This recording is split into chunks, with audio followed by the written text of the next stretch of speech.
नमस्कार विद्यार्थी मित्रांनो, मी ईश्वरी हडकर आपल्या हडकर टीचर चॅनलवर आपलं मनापासून स्वागत करते।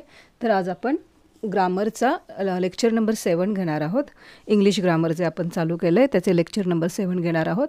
याचे आधीचे जे 6 व्हिडिओ आहेत ते माझ्या एज्युकेशनल चॅनलवर उपलब्ध आहेत, ते पण तुम्ही बघून घ्या।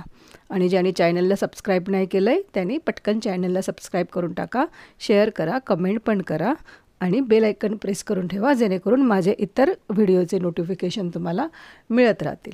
चला मग आपण सुरू करूया आजच्या नवीन टॉपिकला, ज्याचं नाव आहे इन्फिनेटिव्ह। इन्फिनेटिव्ह हा आपला जो आपण टॉपिक चालू केलेला नॉन फायनाईट वर्बमधले जे 3 टाईप आहेत त्यामधले 2 टाईप आपण ह्याच्या आधीच्या लेक्चरमध्ये पाहिलेत, पार्ट्स पार्टिसिपल्स आणि जेरंड।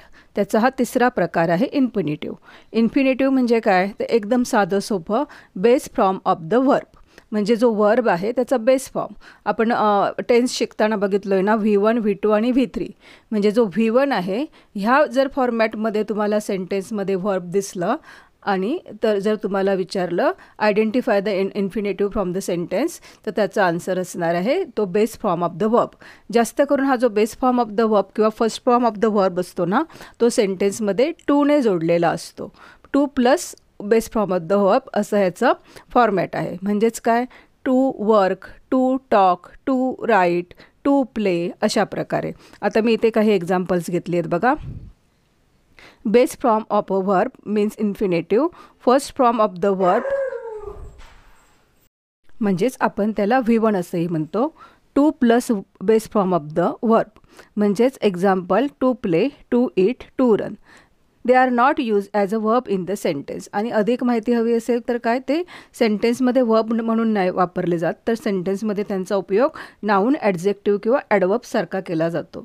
हे काय तुम्हाला 10th स्टँडर्डपर्यंत एक्झामला विचारत नाहीत, फक्त इन्फिनेटिव्ह सर्च करायला सांगतात सेंटेन्समधलं, किंवा 1-2 सेंटेन्स आहेत ते इन्फिनेटिव्हने जोडा, अशा प्रकारचे प्रश्न तुम्हाला 10वीपर्यंत असतात। फक्त ही एक्स्ट्रा इन्फॉर्मेशन आपल्याला हवी म्हणून मी सांगते की इन्फिनेटिव्हचे 3 टाईप्स पडतात, नाऊन, ॲडजेक्टिव्ह आणि ॲडवर्बमध्ये। म्हणजे नाऊन जर सब्जेक्ट असेल, टू डान्स म्हणजे टूने जर वाक्याची सुरुवात होत असेल तर ते नाऊन असतं infinitive, to dance is her hobby.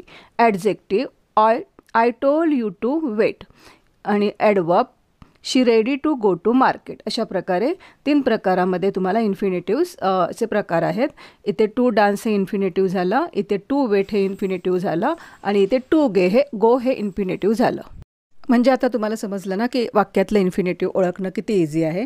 परंतु काय वेळा काय होतं, आपल्याला एक फॉर्मॅट माहिती आहे की जर बेस वर्बच्या आधी V1च्या आधी जर टू असेल तर ते इन्फिनेटिव्ह आहे, पण बऱ्याच वेळा किंवा क्वचित वेळा तुम्हाला टू हे तिथे वापरलंच जात नाही वर्बच्या आधी, त्यावेळी मुलं गोंधळतात। पण लक्षात ठेवा, जर V1 असेल तर ते इन्फिनेटिव्हच असतं। आता मी त्याचं पण एक्झाम्पल इथे घेतलं आहे बघा, शी मेड मी क्राय। इथे शी मेड मी टू क्राय नाही आहे, पण क्राय हा वर्बचा फर्स्ट फॉर्मच आहे ना, मग क्राय हे सुद्धा काय झालं, इन्फिनेटिव्हच झालं। जास्त करून मराठी आणि इंग्लिश सेमी इंग्लिशच्या मुलांना असा क्वेश्चन नाही विचारत, त्यांना टू असंच येणार वर्बच्या आधी। इंग्लिश मिडियमच्या विद्यार्थ्यांसाठी विचारू शकतात, त्यामुळे लक्षात ठेवा, जर वर्बच्या आधी टू नाही आला आणि जर वर्बचं फर्स्ट फॉर्म असेल तर ते इन्फिनेटिव्हच असतं। I heard him Singh a lovely song. आता हे ह्यावर आधारित एक्झामला कशा प्रकारचे क्वेश्चन्स विचारतात ते बघूया। Identify the infinitive from the sentence. हा त्याचा फॉर्मॅट झाला, 2 plus base form of the verb किंवा only base form of the verb, म्हणजे टू सोबत वर्ब किंवा विदाऊट टू वर्ब, अशा प्रकारे इन्फिनेटिव्ह वाक्यामध्ये वापरलेली असतात। वाक्य काय कशा प्रकारे दिलेलं असेल, समजा I am not afraid to speak the truth.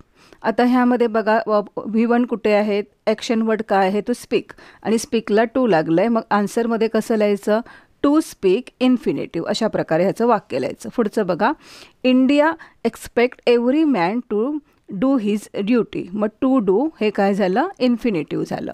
सरळ V1 आणि 2 दिलं आहे ना, मग ते इन्फिनेटिव्ह आहे।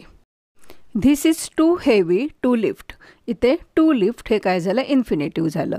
शी मेड मी क्राय, मगाशीच घेतलेलं वाक्य, इथे क्राय हे इन्फिनेटिव्ह झालं, जरी टू नसलं तरी तो V1 आहे, वर्बचा फर्स्ट फॉर्म आहे। पुढे बघा, he went to Amritsar to visit the Golden Temple. To visit हे इथे काय झालं इन्फिनिटिव्ह झालं. अशा प्रकारे 1 मार्कचा प्रश्न असतो तुम्हाला. ग्रामर इंग्लिशचं कठीण नाही आहे, फक्त तुम्हाला जे जसे गणितचे फॉर्म्युला पाठ लागतात ना, माहिती लागतात, तसे ह्याचे तुम्हाला फॉर्म्युला माहिती पाहिजेत. म्हणजे हे 1 मार्क तुम्हाला अगदी सहज मिळू शकतात. आणि 80 ते 90% इन्फिनिटिव्ह, जेरंड किंवा तुम्हाला पार्टिसिपलवर प्रश्न एक्झामला असतो. आणि कोणत्या प्रकारे इन्फिनिटिव्हवरती प्रश्न विचारला जाऊ शकतो ते पण आपण बघूया. Combine together the following pair of the sentence by using infinitive. 2 sentence दिलेले असतील, ते तुम्हाला कशाने जोडायचे आहेत, इन्फिनिटिव्हने जोडायचं आहे. Every cricket team has a captain, first sentence झालं हे. ही डायरेक्ट्स द अदर प्लेयर. आणि हे जे सेंटेन्स आहेत दोन्ही तुम्हाला ते इन्फिनिटिव्हने जोडायचे आहेत. मग ह्यातलं वर्ब कुठलं आहे बघा, डायरेक्ट हे इथे वर्ब आहे वापरलेलं सेकंड सेंटेन्समध्ये. मग काय म्हणायचं, every cricket team has a captain. To direct S जाणार इथे, कारण ही होतं म्हणून एस लागलेला. ही शीटला वर्बला सिम्पल प्रेझेंट टेन्सला आपण एस लावतो. मग काय होणार, to direct the other players. म्हणजे फक्त चेंज काय झाला, ही इथला कॅन्सल झाला आणि to direct the other players. अशा प्रकारे आपण फुल स्टॉप आणि प्रोनाऊन कॅन्सल करून हे वाक्य जोडलं. आणि वाक्याचा अर्थ काय बदलला नाही, फक्त आपण जे वेगवेगळे 2 सेंटेन्स होते ते इन्फिनिटिव्हने एकत्र केली. अशा प्रकारे आपण करू शकतो. अजून एखादं एक्झाम्पल बघूया. He did not have a rupee with him. He could not buy a loaf of bread. आता हे कसं जोडणार, तो का लोफ ऑफ ब्रेड घेऊ शकला नाही, कारण त्याच्याकडे मनी नव्हते. मग कसं येणार, he did not have a rupee with him to buy a loaf of bread. इथे बा हे काय झालं, वर्ब झालं ना, मग त्याला टू लावायचं. आणि नॉट इथे ऑलरेडी आहे, मग परत नॉट इथे वापरायचं नाही. He did not have a rupee with him to buy a loaf of bread. अशा प्रकारे हे वाक्य होणार. The grapes are too sour, we can't eat them. मग काय येणार सांगा, the grapes are too sour for us to eat them. अशा प्रकारे हे आपण चेंज करतो. वीच्या ऐवजी अस आलं तिथे फक्त. आशा करते की हा व्हिडिओ तुम्हाला समजला असेल. इन्फिनिटिव्ह हा प्रकार तुम्हाला ग्रामरचा व्यवस्थित लक्षात आला असेल. साधं सोपं लक्षात ठेवा. वाक्यामध्ये जे बेस फॉर्म असतो व्हर्बचा, V1 असतो, तो त्याला इन्फिनिटिव्ह असं आपण म्हणतो. किंवा हा एक प्रश्न तुम्हाला विचारतात किंवा 2 वाक्य तुम्हाला इन्फिनिटिव्हने जोडायला सांगतात, तेही आपण करू शकतो. आता तुम्हाला समजलंच असेल. तर व्हिडिओ समजला असेल तर नक्कीच सबस्क्राईब करा आणि बेल आयकन प्रेस करून ठेवा, जेणेकरून पुढचे व्हिडिओ माझे तुम्हाला मिळत राहतील. आणि रिव्हिजन मात्र करतच राहा, कारण जेवढी रिव्हिजन करणार तेवढे तुम्ही परफेक्ट होत जाणार. धन्यवाद.